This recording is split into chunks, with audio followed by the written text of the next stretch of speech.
Hello दोस्तों, स्वागत है आप सबका KPS एजुकेशन सेंटर में। आइए class 10th exercise 1.4 question number 3 आज हम लोग सॉल्व करेंगे। ठीक है, तो क्वेश्चन नंबर 3 में क्या दिया है, कुछ वास्तविक संख्याओं के दशमलव प्रसार नीचे दर्शाए गए हैं। प्रत्येक स्थिति के लिए निर्धारित कीजिए कि यह संख्या प्रेमीय संख्या है या नहीं।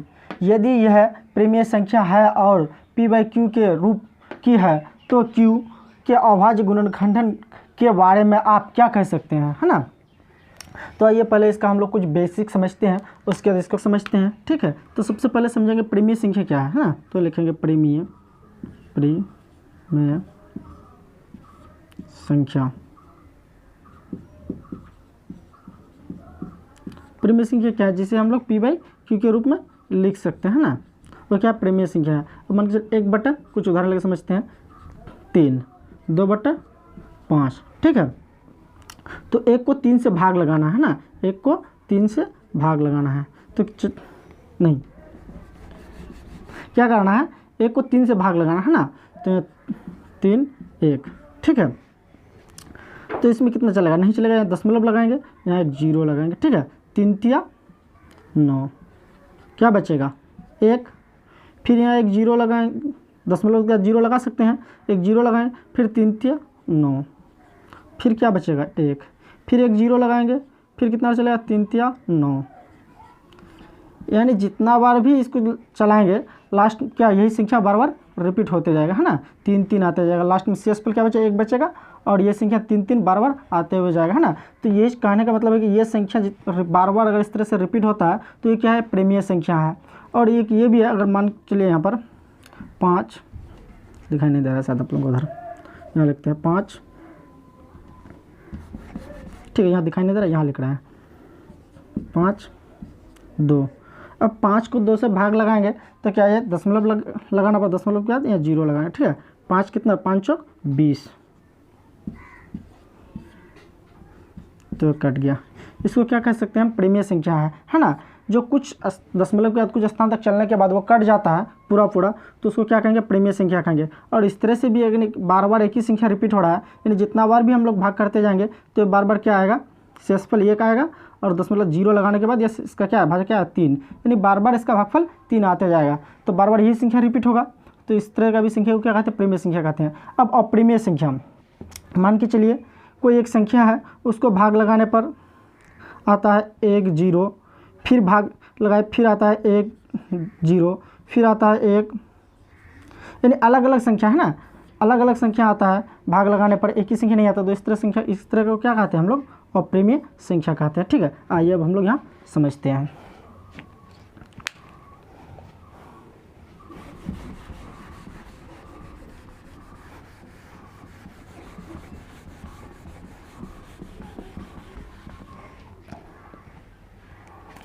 अब ये क्या है, 43.123456789 तक है, यानी 9 अगर 43 अगर इसको 9 से भाग लगाएंगे 43 को, तो ये कितना है, 9 बार तक चलने के बाद ये क्या होता है, पूरा कट जाता है। तो इसको हम लोग क्या, ये क्या है, इतना को भाग लगाने पर 9 स्थान तक 9 तक भाग लगाने पर 9 तक जाने के बाद ये क्या होता है, ये पूरा कट जाता है। तो हम लोग क्या बताया अभी, जो संख्या पूरा कट जाता है उसे क्या कहते हैं, प्रेमीय संख्या कहते हैं। तो क्या हो जाएगा, प्रेमीय संख्या। ठीक है, अगर ये प्रेमीय है तो यह दे रखा है p/q के रूप में, तो इसको लिख सकते हैं p/q। फिर ये कह रहा है तो q के अभाज्य गुणनखंडों के बारे में आप क्या कह सकते हैं ना, q का अभाज्य गुणनखंडन क्या हो सकता है। तो अब इसको अगर यहाँ से अगर हम लोग दशमलव हटाते हैं तो क्या आ जाएगा, यहाँ पर 1 है ना, 1 के बाद जितना अंक रहता है उतना तो 0 लगा देंगे, क्या लगा देंगे, 0 लगा देंगे। ठीक है, तो क्या आ जाएगा 10 के बाद कितना अंक आ जाएगा 9, यहाँ 1 आ जाएगा, 1 के बाद कितना 0 लग जाएगा, 9 0 लग जाएगा। तो इसको हम लोग ऐसे भी लिख सकते हैं, q का जगह में 10⁻9 लगा सकते हैं, या फिर ऐसे भी लिख सकते हैं हम लोग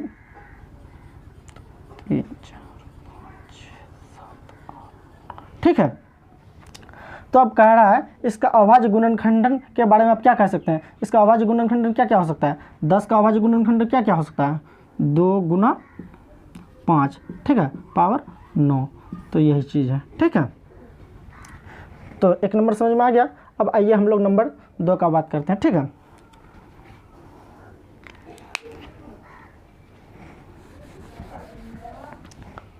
नंबर 2 में क्या है, 0.12 0 12 00 12 000 12 40 है ना।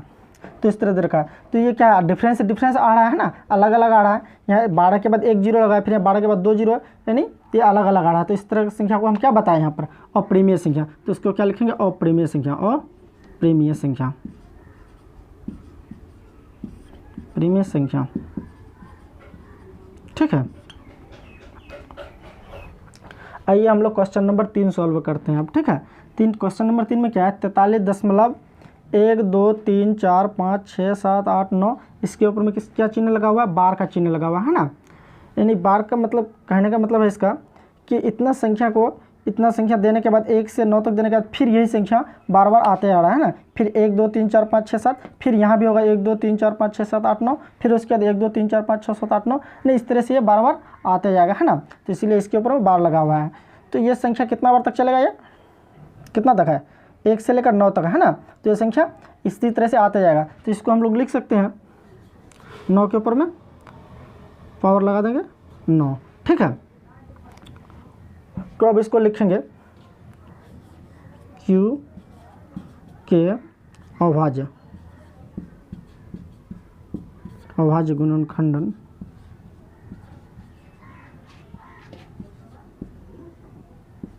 खंडों में 2 व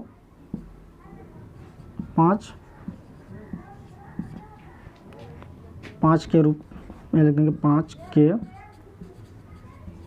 रूप में नहीं है, ठीक है। क्योंकि 9 का गुणनखंडन करेंगे तो क्या 2 5 नहीं आएगा, तो इसलिए लिख देंगे Q का अभाज्य गुणनखंडन में 2 व 5 के रूप में नहीं है, ठीक है। तो इसको एक बार हम लोग वापस दोबारा रिपीट कर लेते हैं, ठीक है। प्रिमेय संख्या क्या है, प्रिमेय संख्या वैसी संख्या जो भाग लगाने पर पूरा कट जाए या बार बार वही संख्या रिपीट होता है, तो उस तरह की संख्या को क्या कहते हैं हम लोग, प्रिमेय संख्या कहते हैं। या वैसी संख्या जो भाग लगाने पर पूरा कटता भी नहीं है और बार बार वो संख्या रिपीट भी नहीं हो रहा है ना, तो ऐसी संख्या को क्या कह रहे हैं, अप्रिमेय संख्या कहते हैं ना। अब तो ये उसी तरह से है, ठीक है। तो ये प्रिमेय है और इसके ऊपर में बार लगा हुआ है, तो इसका गुणनखंडन करेंगे तो क्या 2 5 नहीं आएगा। तो इसको लिख देंगे Q अभाज्य गुणनखंडों में 2 व 5 के रूप में नहीं है, ठीक है। तो चलिए दोस्तों, मैं आशा करता हूँ कि आप लोगों को अच्छी तरह से समझ में आया होगा। चैनल को लाइक सब्सक्राइब जरूर कीजिएगा। Thanks for watching.